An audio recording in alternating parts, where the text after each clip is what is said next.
ठीक है। ऊष्मागतिकी का प्रथम नियम, कल हमने ऊष्मागतिकी का शून्यवां नियम देखा था। ऊष्मागतिकी में आपको 4 नियम पढ़ने हैं, शून्यवां, प्रथम, द्वितीय और तृतीय। ठीक है। कल जो हमने जीरोथ लॉ ऑफ थर्मोडायनेमिक्स देखा था, कोई मुझे बताएगा थोड़ा सा? बताइए किरण, कोई भी। यदि दो वस्तुएं किसी तीसरे के अलग अलग तापीय साम्य में है तो वो एक दूसरे के तापीय, हाँ, वो सभी आपस में कैसे हो जाएंगी? तापीय साम्य में। ठीक है। ये आपका जीरोथ लॉ ऑफ थर्मोडायनेमिक्स था। आज हम देख रहे हैं ऊष्मागतिकी का प्रथम नियम। अब ऊष्मागतिकी का प्रथम नियम पर सबसे पहले काम किसने किया? जूल तथा रुनेट जैसे वैज्ञानिकों ने। ठीक है ना। उन्होंने क्या किया? उन्होंने जिस तरीके से अपना दिमाग लगाया, उन्होंने बोला जिस तरीके से ऊर्जा संरक्षित रहती है, ऊर्जा को ना तो नष्ट किया जा सकता है और ना ही उत्पन्न किया जा सकता है, ब्रह्मांड की संपूर्ण ऊर्जा जो है वो संरक्षित है। इसी कॉन्सेप्ट को ध्यान में रखते हुए उन्होंने ऊष्मागतिकी का प्रथम नियम दिया और कार्य को ऊष्मा की इक्विवेलेंट बताया, तुल्य किया कार्य और ऊष्मा को। ठीक है ना। किस किस को? कार्य को और ऊष्मा को की तुल्यता की। तुल्यता मतलब एक दूसरे के साथ इक्विवेलेंट में रख दिया। सीधी बात, जितना आप काम करोगे उतनी ही ऊष्मा आपकी खर्च होगी। ठीक है ना। कार्य या फिर यांत्रिक ऊर्जा, ये दोनों एक ही वर्ड है, समझ रहे ना। कार्य और यांत्रिक ऊर्जा दोनों क्या है? एक ही वर्ड है, एक दूसरे के इक्विवेलेंट में चलते हैं। तो आपके द्वारा जितना काम किया जाएगा उतनी ही ऊष्मा खर्च होगी। यही ऊष्मागतिकी का प्रथम नियम है इन अपने वर्ड्स में। ठीक है ना। अपने वर्ड्स में यही क्या है? ऊष्मागतिकी का प्रथम नियम, कि आपके द्वारा जितना कार्य किया जाएगा उतनी ही ऊष्मा खर्च होगी। ठीक है ना। और पुस्तक की भाषा में आपने इसको कैसे लिखा है कि यदि यांत्रिक ऊर्जा को ऊष्मा में परिवर्तित किया जाए, यदि यांत्रिक ऊर्जा को ऊष्मा में परिवर्तित किया जाए तो किया गया कार्य उसमें ऊष्मा उत्पन्न ऊष्मा के तुल्य होता है। सेम वही चीज है, किया गया कार्य उसमें उत्पन्न ऊष्मा के तुल्य होता है, बराबर होता है। तुल्य जैसे वर्ड से अपन को घबराना नहीं है, तुल्य मतलब बराबर, इक्विवेलेंट। Any doubt? बनेगा? कोई डाउट है? चलिए आगे लिखिए इसको। इसी ऊष्मागतिकी का प्रथम नियम कहते हैं, इसे ऊष्मागतिकी का प्रथम नियम कहते हैं।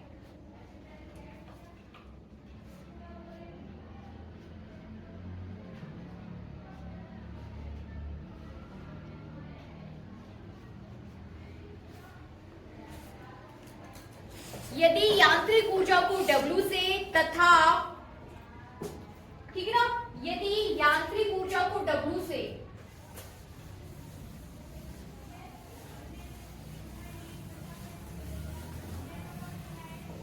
तथा ऊष्मा को Q से तथा ऊष्मा को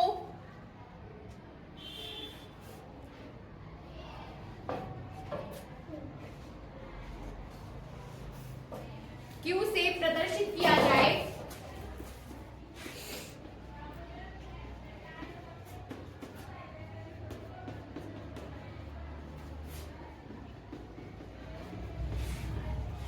तो W इक्वल्स टू Q। ठीक है ना। तो W इक्वल्स टू Q। ठीक है, बनेगा? Yes ma'am. आगे लिखिए।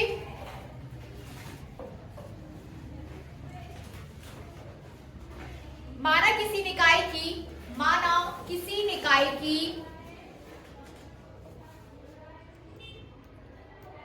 निकाय की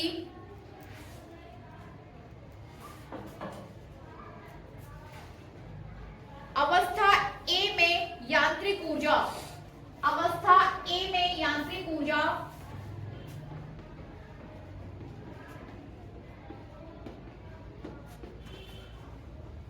आंतरिक ऊर्जा है ना, आंतरिक ऊर्जा अवस्था ए में आंतरिक ऊर्जा UA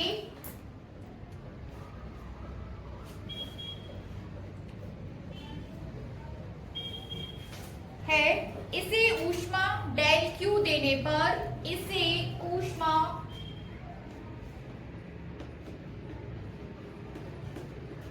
डेल क्यू देने पर, इसे ऊष्मा डेल क्यू देने पर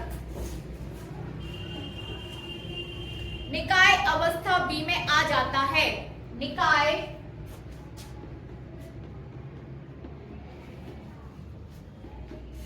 अवस्था बी में आ जाता है। समझ रहे ना? अवस्था बी में आ जाता है, निकाय अवस्था बी में आ जाता है। आगे लिखिए, जहां निकाय की आंतरिक ऊर्जा, जहां निकाय की आंतरिक ऊर्जा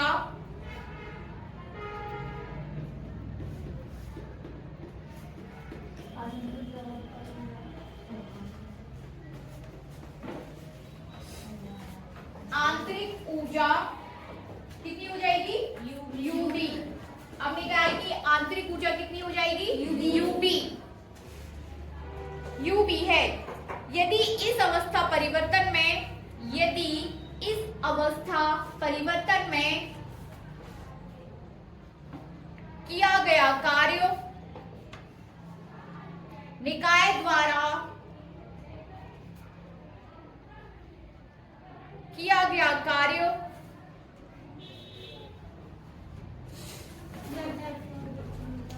इस अवस्था परिवर्तन में निकाय द्वारा किया गया कार्य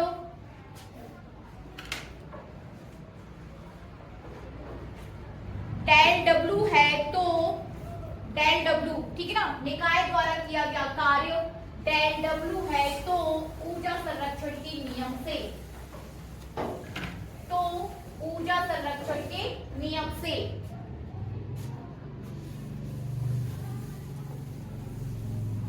अब अपन को ऐसे लिखना नहीं है, इसको पहले समझना है फिर लिखते हैं, ठीक है ना। यहाँ देखिए ऊर्जा संरक्षण का नियम क्या, कि जो पहले अवस्था ऊर्जा इक्विवेलेंट टू द बाद की अवस्था में ऊर्जा, यही है ना ऊर्जा संरक्षण का नियम। देखिए आपके पास ये निकाय है, इसकी अवस्था ए है, ठीक है ना, अवस्था क्या है? ए है। आपने इसको क्या दिया? अवस्था ए है और इसकी अभी आंतरिक ऊर्जा क्या है?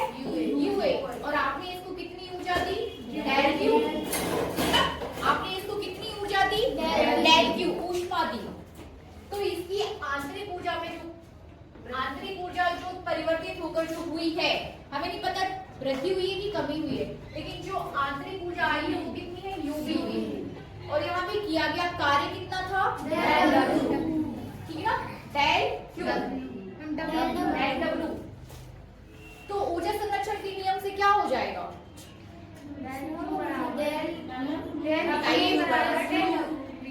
क्या हो जाएगा? डेल क्यू बराबर del W plus del U. Del Q बराबर डेल डब्ल्यू, डेल क्यू बराबर डेल डब्ल्यू, यही कह रहे हैं ना, डेल क्यू बराबर डेल डब्ल्यू। तो फिर इनकी आंतरिक ऊर्जाओं को भी तो ऐड करिए इसमें, प्लस आंतरिक ऊर्जाओं को भी तो ऐड करना पड़ेगा। तो कहाँ इसको प्लस कर दूं? डेल यू कर दो ma'am, del U plus del W, del W plus del U A plus del U B. फिर से बोलिए, डेल क्यू बराबर del W plus del A plus plus को तभी तो यू ए प्लस होगा U A plus del Q U B. देखिए कितनी इजीली आपने इसको देखा। निकाय की एक अवस्था आपके पास ये है, इस अवस्था पूरी अवस्था आपके पास क्या है? ए। ये निकाय की अवस्था ए है, ये निकाय की अवस्था क्या है आपके पास? बी। Is that clear? इतनी बात तो क्लियर है सभी को। निकाय ए में क्या कंडीशन है? निकाय ए में कंडीशन है कि इसकी आंतरिक ऊर्जा यू है और इसमें इसको का आपने कुछ ऊष्मा दी है वो डेल क्यू है। तो अभी टोटल एनर्जी इसके पास कितनी है? टोटल यू है प्लस डेल क्यू। इन दोनों को प्लस कर दे तो ये अवस्था ए में इसकी कुल ऊर्जा हो जाएगी, होगी कि नहीं? Yes ma'am. अब अवस्था चेंज होने पर जो अवस्था है वो बी है, यूबी, ठीक है ना। अब अवस्था क्या है? बी। अब इसकी आंतरिक ऊर्जा क्या है? यूबी। और किया गया कार्य इज इक्विवेलेंट टू द यांत्रिक ऊर्जा। किया गया जो कार्य वो किसकी इक्विवेलेंट होता है? यांत्रिक ऊर्जा की। तो ये भी ऊर्जा और ये भी ऊर्जा है। अब अवस्था बी में इसकी कुल ऊर्जा कितनी है? Del W plus U B, del W plus U B. तो इस अवस्था में में कुल ऊर्जा बराबर इस अवस्था में कुल ऊर्जा, ये हो जाएगा यू ऊर्जा संरक्षण से, मतलब यहाँ पर आपका यू ए हो जाएगा और यहाँ पर क्या हो जाएगा यू बी। अब हुआ ये ऊर्जा संरक्षण बनेगा, समझ आया? समझ आया ना कि इस अवस्था में इक्वल इस अवस्था में, तो ये हो जाएगा आपका U A plus del Q equals to del W plus U B बनेगा। आगे करिए, चलिए तो डेल क्यू इक्वल्स टू करिए इसको। अब डेल क्यू इक्वल्स टू क्या हो जाएगा, del Q equals to del W plus U B minus U A, ठीक है, inside the bracket U B minus U A. नहीं बनाना है, वो मैंने आपको समझाने के लिए किया था, तो डेल ना वो मैंने सिर्फ और सिर्फ किस लिए किया था, आपको समझाने के लिए। तो del Q equals to del W plus U B minus U A. अब U B minus U A को आप लिख सकते हो डेल यू, ठीक है ना, डेल यू, तो del Q equals to del W plus del U. ये फाइनल आपके पास एक्सप्रेशन रहेगा किसके लिए, ऊर्जा गति के प्रथम नियम के लिए, ठीक है ना। लिखिए यहां तक लेके आइए इसको, del Q equals to del W plus del U बनेगा किरण। अब याद कर लो इसको, हो गया है ना। और चूंकि आपने इसको समझ भी किया है तो कंफ्यूजन नहीं होगा कि हमें u को q के साथ ऐड करना है कि w के साथ। आप हमेशा u को किसके इक्विवेलेंट करोगे, w के साथ, ठीक है ना। और डेल u आपने क्या बताएगा, आंतरिक ऊर्जा में परिवर्तन। डेल u क्या बताएगा, आंतरिक ऊर्जा में परिवर्तन। लिखिए जहां डेल u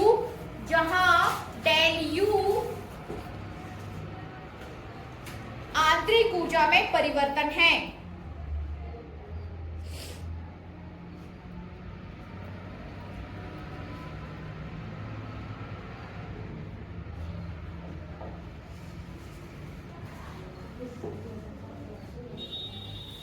ठीक है। आगे लिख लो थोड़ा सा, 3 लाइन और लिखिए। अर्थात ऊष्मागतिकी के प्रथम नियमानुसार, अर्थात ऊष्मागतिकी के प्रथम नियमानुसार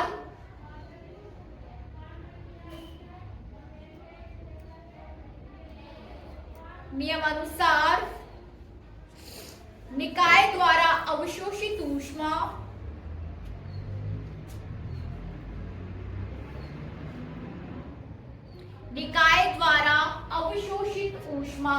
ये ठीक है, डेल क्यू दिखाता है आपको अवशोषित ऊष्मा, तो निकाय द्वारा अवशोषित ऊष्मा किए गए कार्य तथा आंतरिक ऊर्जा में परिवर्तन के योग के बराबर होती है। लिख सकते हैं ना, फिर से देखिए, यहाँ लिखो निकाय द्वारा अवशोषित ऊष्मा, डेल क्यू क्या है, आप खुद कह रहे थे कि ये आपके पास अवस्था ए थी, आपने उसको डेल क्यू दिया, तो डेल क्यू क्या है, निकाय द्वारा अवशोषित ऊष्मा।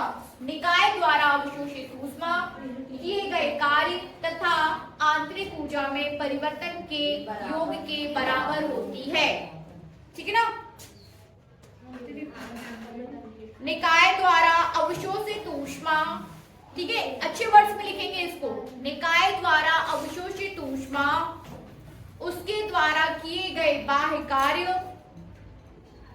उसके द्वारा किए गए बाह्य कार्य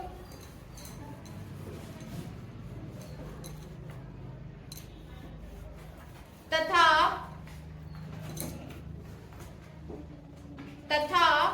उसकी आंतरिक ऊर्जा में परिवर्तन के योग के बराबर होती है।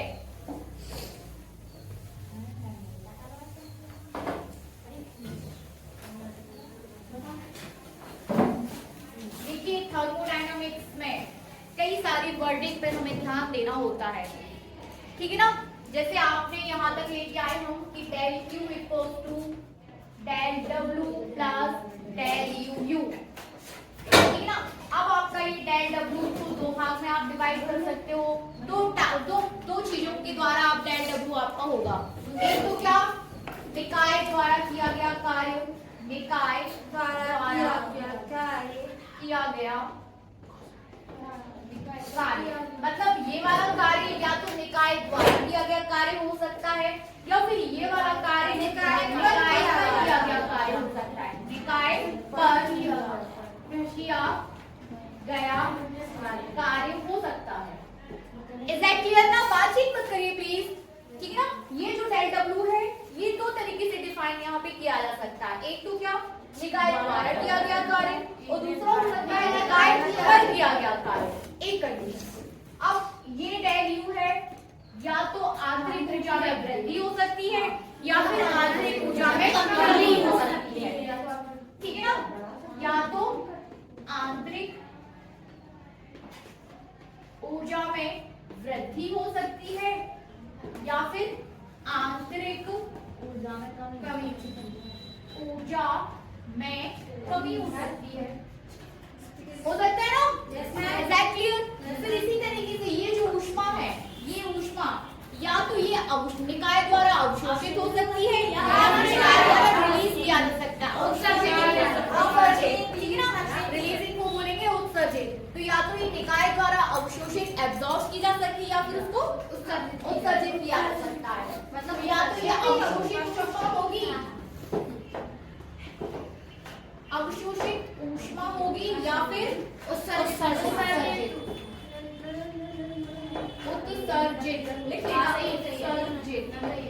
ठीक ना? या तो ये अवशोषित ऊष्मा होगी या फिर ये कैसी ऊष्मा होगी, उत्सर्जित। Is that clear? अब ये सेट बन गया आपका। अब सेट कैसा हो गया कि जब ऊष्मा अवशोषित होगी तो उसके निकाय द्वारा किया कार्य, निकाय द्वारा किया गया कार्य होगा, आंतरिक ऊर्जा में वृद्धि होगी, ठीक है ना? ये सेट अपना ऐसा चलेगा। यदि ऊष्मा अवशोषित है तो निकाय द्वारा किया गया कार्य होगा और आंतरिक में वृद्धि होगी। याद रखना है इन चीजों को, ठीक है ना? और यदि आपकी ऊर्जा जो है अवशोषित होती है, उत्सर्जित होती है, निकाय द्वारा किया गया कार्य है और आंतरिक ऊर्जा क्या हो जाएगी, कमी।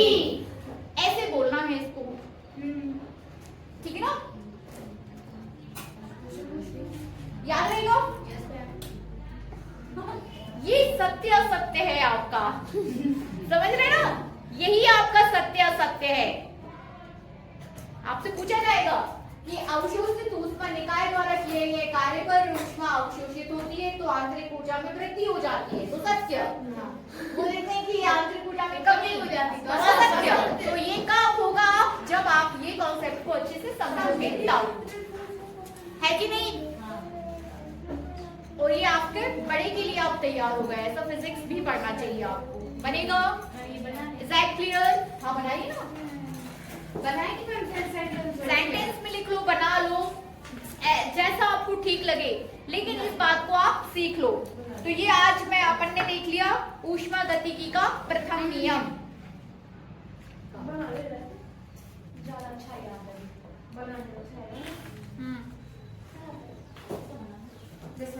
जैसा आपको ठीक लगे आप वैसा कर सकते हो, लेकिन चीजों को सीखते चलिए।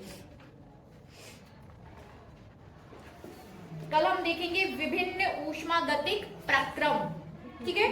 आज एक ही टॉपिक पढ़ते हैं एक दिन में, आराम आराम से।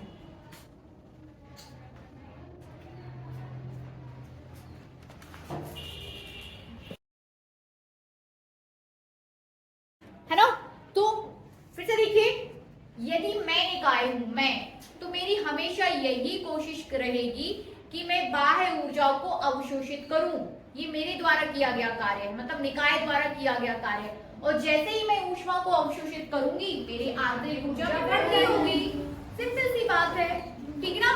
मतलब निकाय द्वारा, यदि मेरे द्वारा कोई काम किया जा रहा है तो मैं ऊष्मा को अवशोषित करूंगी और मेरे द्वारा और मेरी आंतरिक ऊर्जा में क्या हो जाएगी, वृद्धि हो जाएगी। अब दूसरा पॉइंट क्या निकल के आ रहा है, यदि हाँ मेरे ऊपर कोई काम कर रहा है, मेरे ऊपर निकाय पर किया गया कार्य, यदि कोई मेरे ऊपर काम कर रहा है तो मुझसे ऊष्मा क्या हो जाएगी, उत्सर्जित होगी। और जैसे ही मुझसे ऊष्मा उत्सर्जित होगी तो मेरी आंतरिक ऊर्जा में कमी आ जाएगी।